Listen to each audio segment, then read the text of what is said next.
Leaders. Monsieur le gouverneur, à chaud, que vous inspirent les événements récemment survenus à Benguerden? Que voulez-vous que ça m'inspire?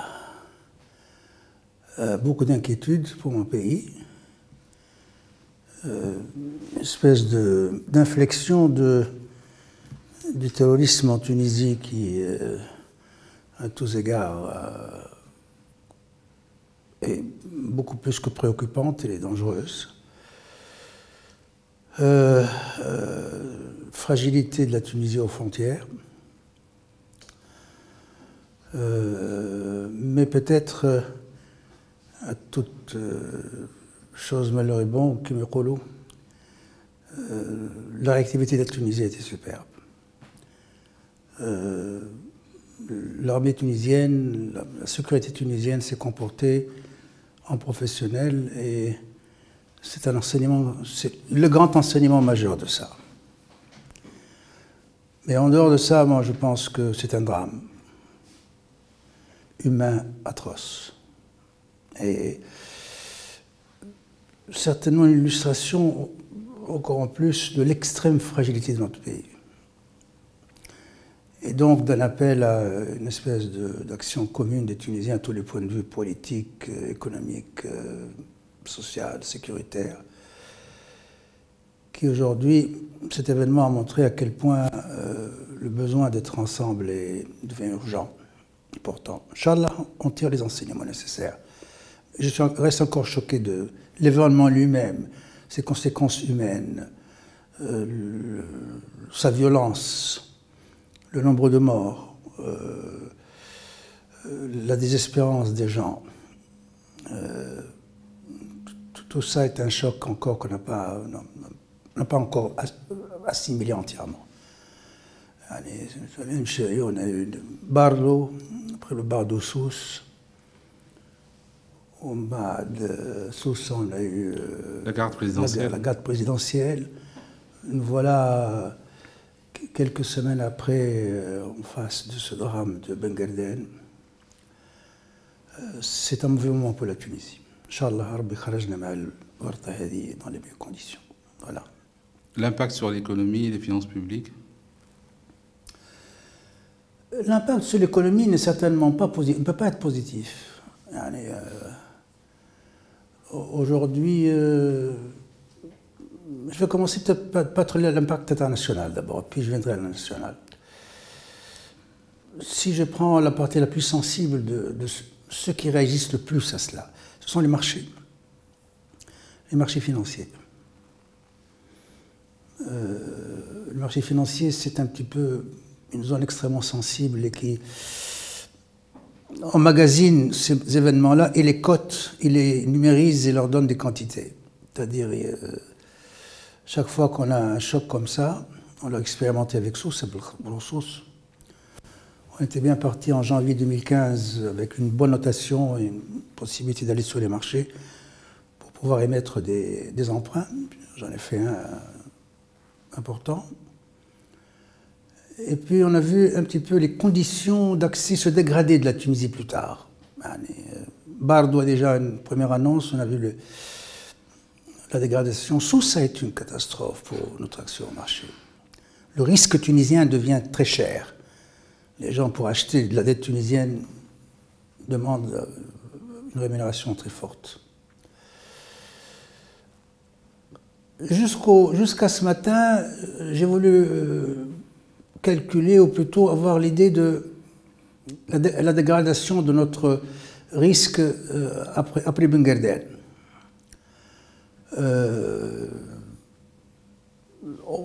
Heureusement, on n'a pas encore d'impact négatif. C'est curieusement d'ailleurs. Mais si demain les marchés réagissent très mal et que le risque se dégrade sur les marchés, ce qui n'est pas impossible, ça rendra notre accès à l'émission de prix extérieurs extrêmement difficile.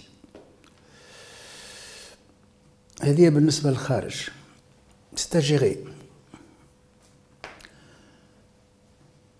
L'intérieur, c'est jamais positif, bien sûr. quand ça touche des domaines qui produisent de la valeur ou de la production, par exemple, quand ça touche Sousse, elle a touché le cœur du tourisme tunisien. Donc on a eu la réaction immédiate. L'année a été une année pratiquement blanche en matière touristique. Vous avez des zones comme ça, qui sont, dès que vous touchez, dès que la sécurité est mise en cause, vous avez une réaction économique immédiate. Peut-être Bogarden, c'est différent parce qu'il n'y a pas d'activité économique immédiate touchée, mais l'atmosphère d'insécurité que ça développe chez les gens, l'interprétation que ça peut faire, les fantasmes de l'insécurité que ça peut développer, à tort ou à raison, chez l'investisseur tunisien, chez l'investisseur étranger, qui ne sont pas nécessairement toujours quantifiables et surtout observables. Cet état de fragilité peuvent se traduire par des conséquences négatives sur la production tunisienne. On ne peut pas encore noter, nous ne sommes déjà pas très forts. Zenna, on a démarré en mois de janvier, c'est pas brillant, mais c'est quand même pas aussi catastrophique. جاتني الحكايه هذه نتاع février, toujours médiocre, mais pas catastrophique. Mars, elle risque de perturber le premier trimestre gravement. Peut-être on aura les résultats sur le premier trimestre vers le 15 avril. Il y aura toujours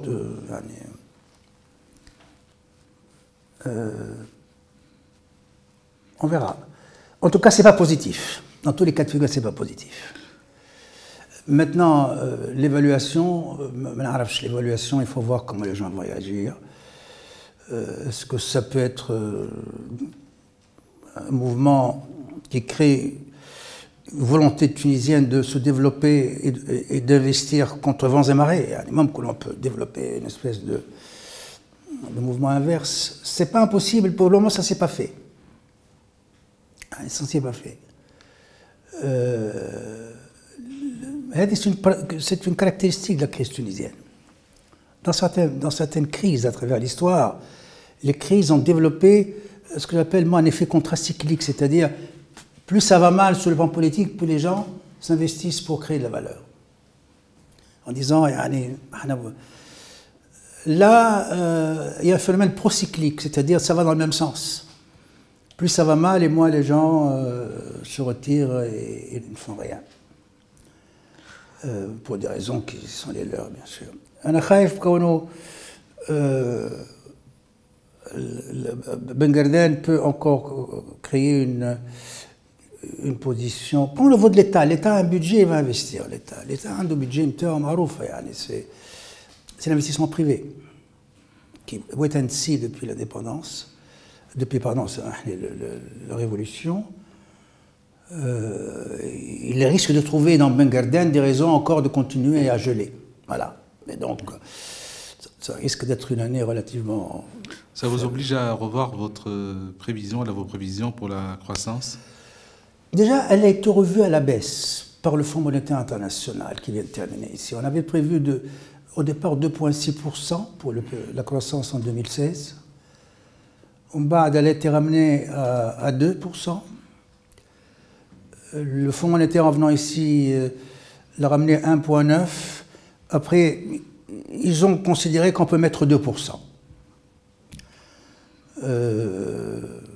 Alors qu'on était parti sur 2,6%. C'était ça ce que le budget économique fait. Est-ce qu'on les fera?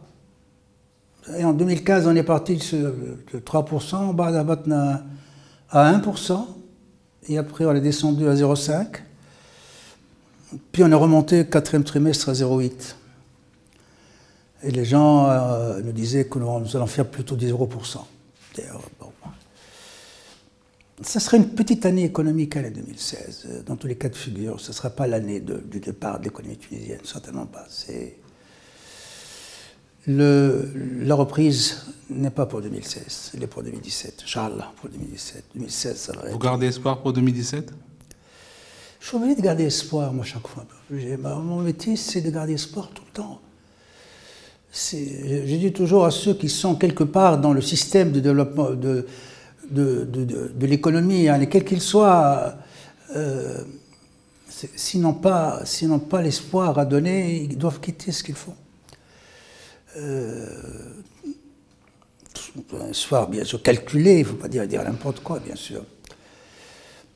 Ce pays a tenu, je vais peut-être terminer ma réponse là-dessus, c'est important, c'est qu'il y a un enseignement majeur qu'on tire sur les 4 années. C'est la résilience de l'économie tunisienne, c'est la résistance. Ce pays, l'économie tunisienne aurait pu sauter au vol une dizaine de fois. Elle a tenu une capacité de résistance au mal qui est phénoménale chez Tunis. Alors que tout dysfonctionne, tous les problèmes sont mauvais. 0,8, c'est pas facile d'obtenir en 2015, 0,8. C'est presque une performance. C'est une petite croissance, mais une performance. Et on n'est jamais amené, on a fait une seule année, on a fait une croissance négative, une seule année en 2011. On a toujours été positif, petite positif et positif. Donc, les gens sont là. L'emploi, évidemment, n'a pas suivi, c'est vrai. Et cette résistance de la Tunisie au choc, c'est ça la raison pour laquelle je suis optimiste.